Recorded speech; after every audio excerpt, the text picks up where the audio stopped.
उसको जैसे सूली दी गई, इसलिए मारा जैसे महावीर के कानों में कील ठोके गए, इसलिए मारा जैसे बुद्ध के ऊपर हाथी चढ़ाए गए। जो व्यक्ति सत्य की बात करता है, जो व्यक्ति ठीक बात करता है, स्वामी दयानंद को जहर दिया गया, सोक्रेटिस को जहर दिया गया। जो व्यक्ति आपको अच्छाई के रास्ते पर ले जाना चाहेगा, सच्चा मित्र वही है, और वो हमें पसंद नहीं आता। हमें पसंद कौन आते हैं? जो कहे चल फास्ट फूड पे रोटी खा के आते हैं, जो कहे चल आज शाम को बैठ के मजलिस जमाएंगे, जो हमें ये कहे चल आज 3 पत्ते खेलेंगे, है ना, जो कहे हमें रास्ते में जलेबी खिलाएंगे, दूसरा सब हंस रहे।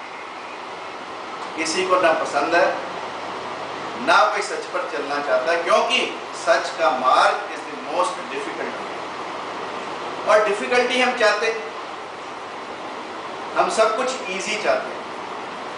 और इस खड़ग मारने से पहले किसी ने तंबूरा देकर मारा था। जब भक्ति में बैठे थे तो किसी ने तंबूरा फेंक के मारा उड़िया बाबा के ऊपर। उड़िया बाबा वापस अंदर गए, अपनी मरहम पट्टी कराई, और उसके बाद उस व्यक्ति को पैसे भेजे कि जा नया तंबूरा खरीद लेना आशीर्वाद के रूप में। ये होती है संतों की क्षमा। ये उड़िया बाबा का कैरेक्टर है। और दूसरा कैरेक्टर है जो उनको मार रहे हैं, और मारने वाले से हमेशा बचाने वाला बड़ा होता है। आज खड़ग मारने वाले के नाम तो याद है आपको, पर उड़िया बाबा हमें याद है।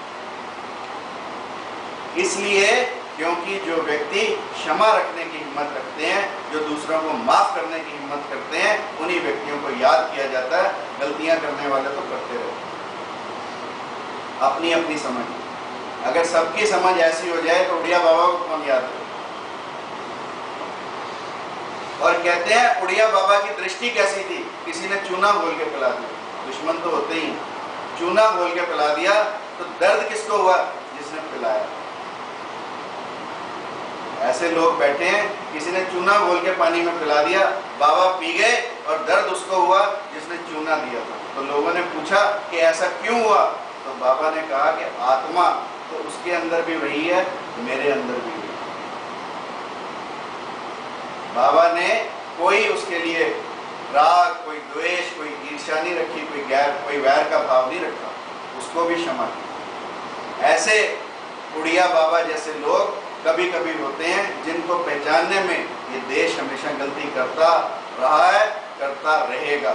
क्योंकि सत्य को पहचानना बहुत मुश्किल है, उसके लिए सत्य की दृष्टि चाहिए।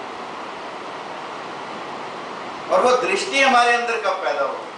वो दृष्टि हमारे अंदर सत्य को जानने की तब पैदा होगी जब हम काम अपने अच्छे करें, जब हम दूसरों से कोई द्वेष नहीं रखेंगे, दूसरों की गलतियों को माफ करेंगे। तो हमारा क्या होना चाहिए? हमारा भाव ये होना चाहिए कि जैसा बर्ताव हम दूसरों से अपेक्षा करते हैं, वैसा हमारा भी उनके प्रति होना चाहिए। इसलिए empathy the word has been used. And मेरे को तो आज तक पता नहीं, संस्कृत हिंदी वाले बता दें शायद, एम्पैथी का, सिंपैथी का मेरे को हिंदी में शब्द मिला, पर एम्पैथी का शब्द हिंदी में मेरे को नहीं मिला। जबकि एम्पैथी प्रेम से उत्पन्न होती है, दया से उत्पन्न होती है, करुणा से उत्पन्न होती है। परंतु एम्पैथी का as it is, I was unable to find a word which could explain everything about it. और जितने भी संत इस देश में हुए हैं, all of them had an empathetic attitude towards the man. And that is why we remember them. Therefore, it is very important that not only we remember people like Udiya Baba, we try to absorb and assimilate the teachings of these people. दूसरा